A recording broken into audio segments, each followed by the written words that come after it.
you, my friend? I'm good. I'm good. Thank you. It's a pleasure to have you here with us today.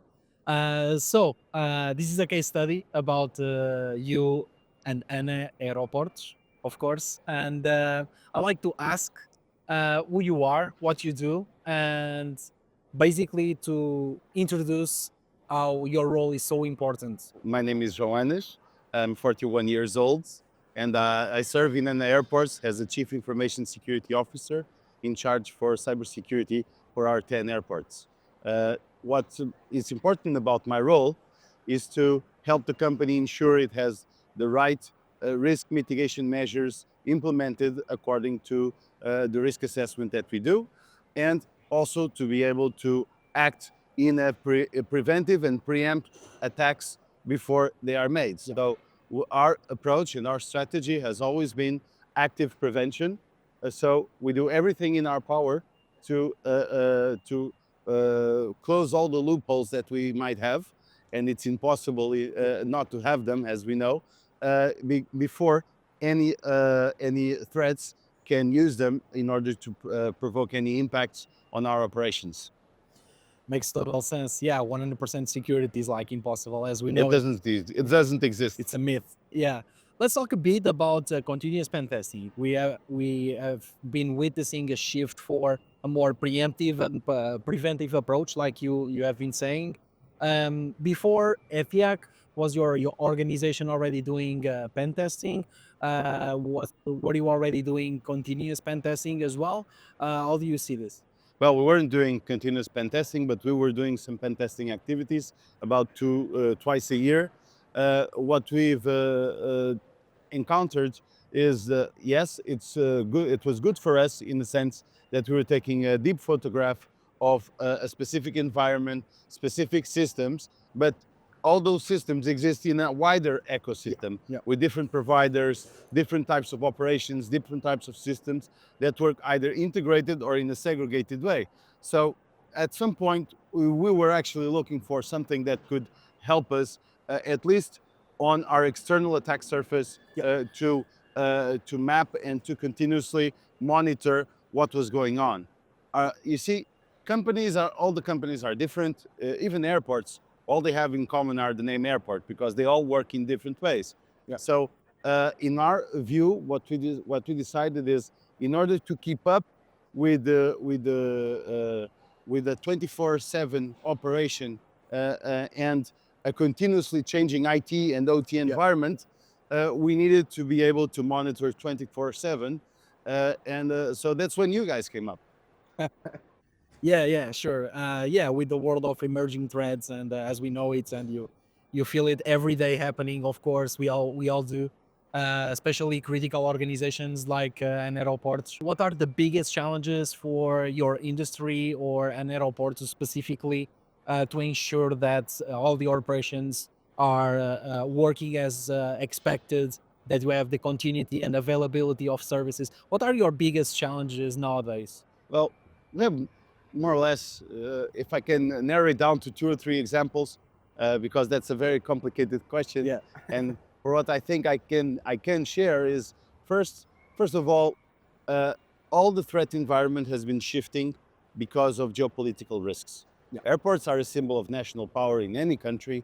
They are massive instruments to enable the economy and the movement, the free movement of people. 100%. So, and ever since 2022, the beginning of the conflict in Ukraine, a lot of activists have been, from both sides, have been attacking critical infrastructure. So, first we'd see the geopolitical risks impacting us, so we need to be ready for that.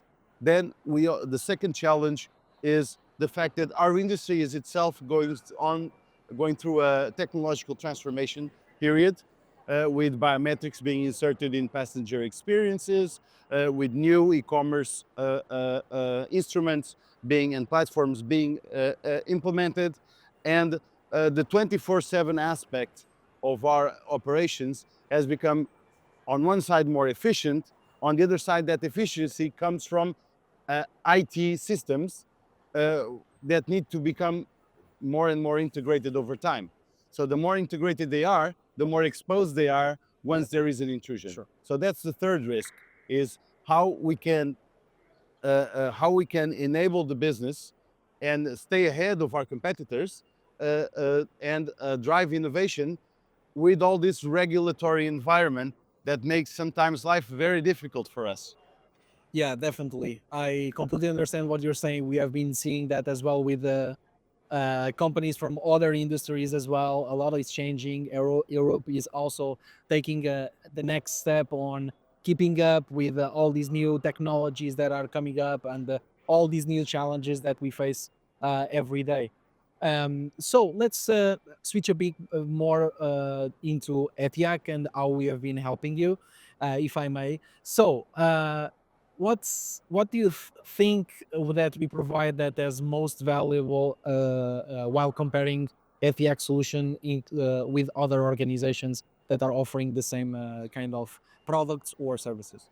Well, I'll not call it a comparison. I would just call it what my team has felt from working with Ethiack, your product and your services. First, the combination between continuous pen testing and human events.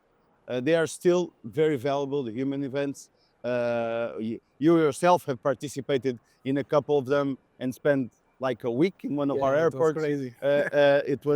It was a huge opportunity for us to learn. So it's not just that you're continuously monitoring what we have exposed directly on the internet or wherever. It's the fact that you are also coming with us into our internal systems deep inside the airport and helping us and help our teams learn. So this usually pen testing on the governance side, on the compliance side, is more about the report. What vulnerabilities did Yeah, you find? What risks need to be reassessed? What new mitigation measures need to be implemented in a mitigation plan?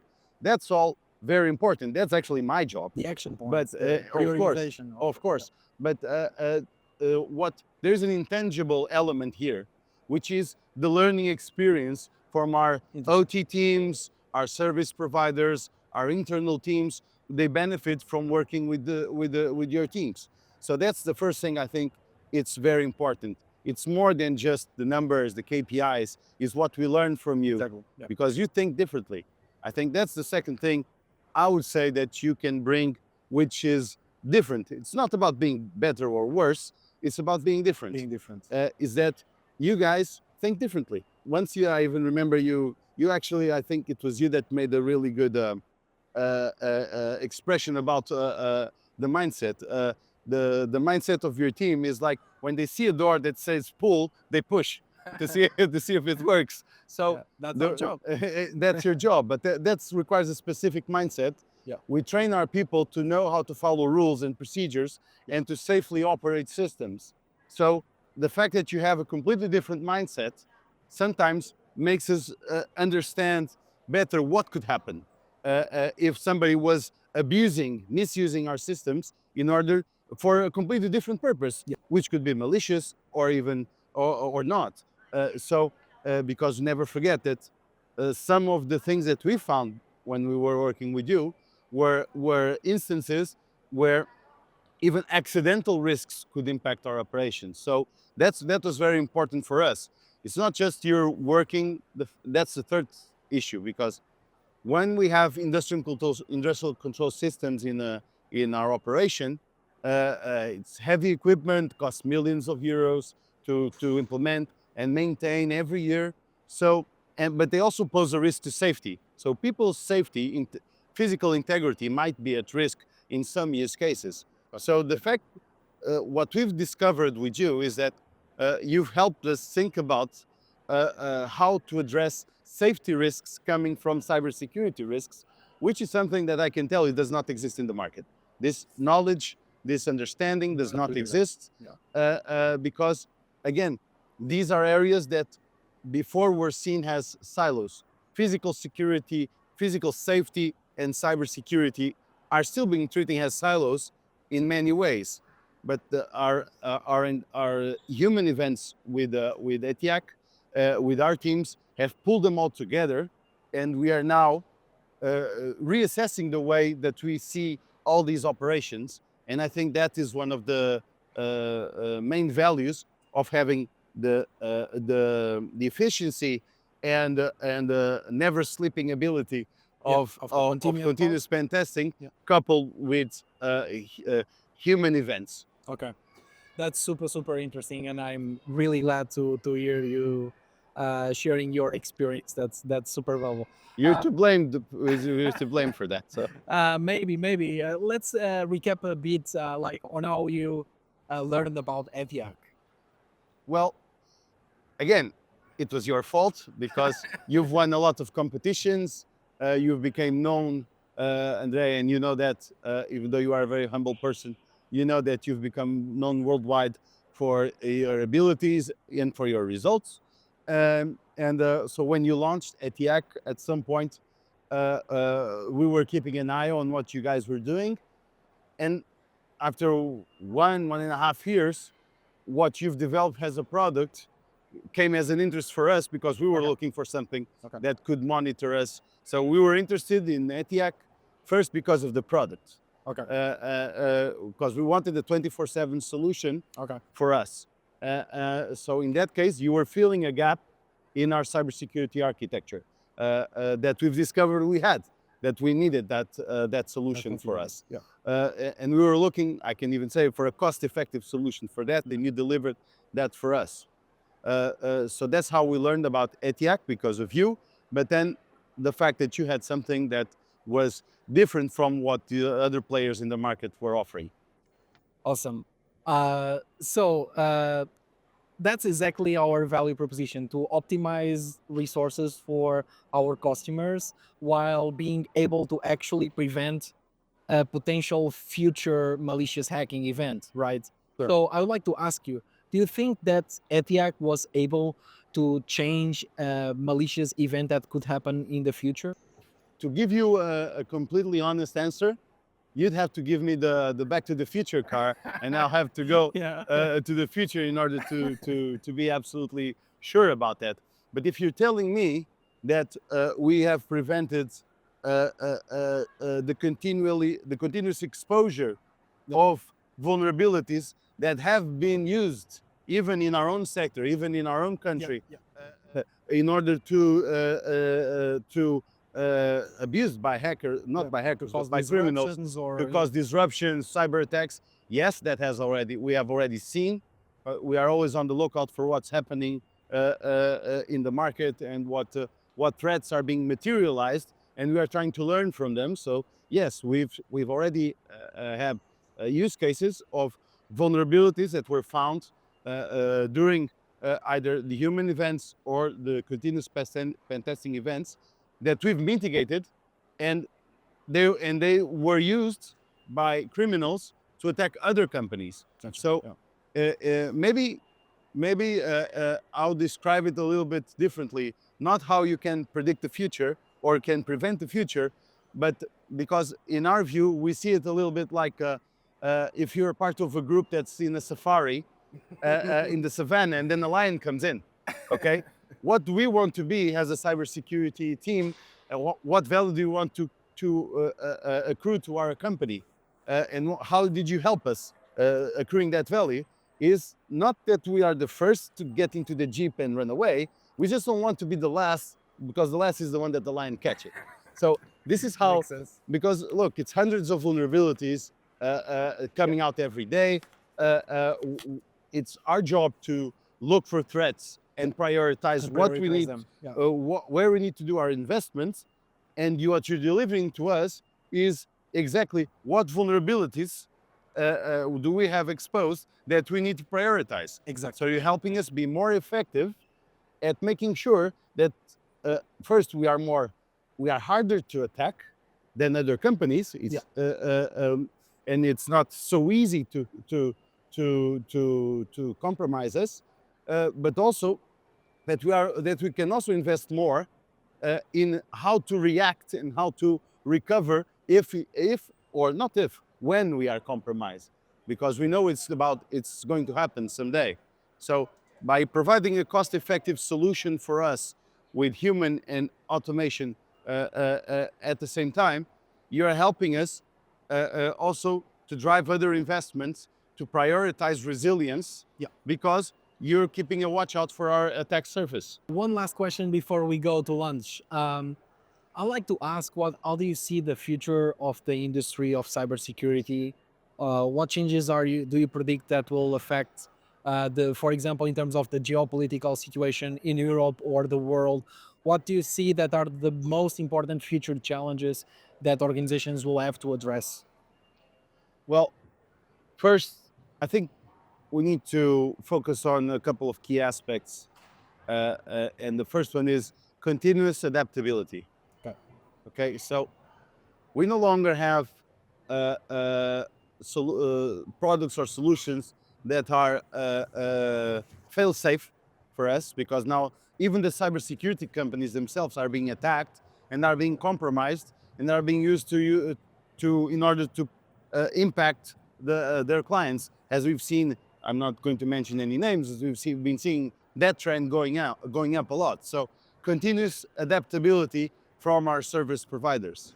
We were actually very and for that you just need to look at yourselves, because you've made such a long journey. You've started with us on, I think, March 2023, and your company today and the way you work with us today is already different and has adapted. So companies need to adapt continuously, and their providers need to also adapt continuously. So they cannot become a silo. Those companies will no longer accrue the same value after some months, Yeah, not some years. it's changing a lot After a every day. couple of months, after 3 to 6 months, you may have already been outside the market, and you haven't realized it yet. So continuous adaptability it's very important. Secondly, you've mentioned geopolitics. What there, we need to realize that there are things that we are out of our control.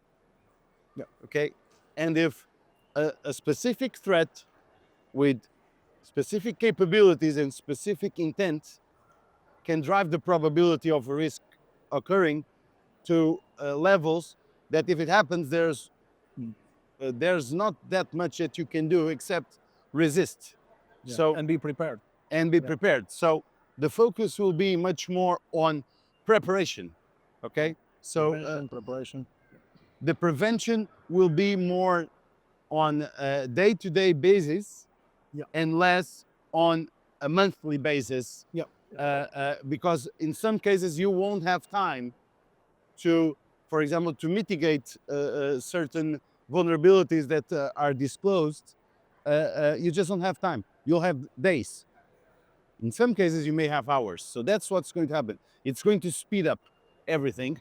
And so we need our providers to be faster, and we also need to be able to mitigate any vulnerabilities and to counter threats and resist them much faster. So the third thing I believe it's about to happen is uh, the bigger context of cybersecurity uh, uh, um is going to make people with my job have much more responsibilities. Yeah. Why? And because now manufacturers and providers of physical security systems and services realize that they can also be a liability to their clients. So the market is going to expand. Even those providers will need to comply with a lot of rules and regulations for cybersecurity. So they'll also need to have their products and their services continuously tested, because we will be requiring them. The clients will require those evidences from them. So the wider context is cybersecurity. The more you digitalize and you make digital transformation of businesses, and in our sector is going through one right now, you can no longer rely on long-term 20, 30-year contracts, for example, for specific hardwares that are used in specific or industrial control systems, and thinking that you don't need to have cybersecurity requirements for them, and that is a plus, an add-on for the client. So the OT I'm talking about operation technology industry needs to change, or else it will have some Elon Musks coming in, disrupting the entire market, and we'll no longer be talking about those brands and those companies, I'll say in 3 to 5 years. Yeah, definitely. I think that there's a huge need to move away from purely checklists and just actually start doing things properly. That's bureaucracy. And That's needed yeah. only But because we're not doing the job that yeah, we should be doing. exactly. So, João, it's a great pleasure again. And Ethiack will be helping you and your organization always. Thank you. Thank you. My pleasure.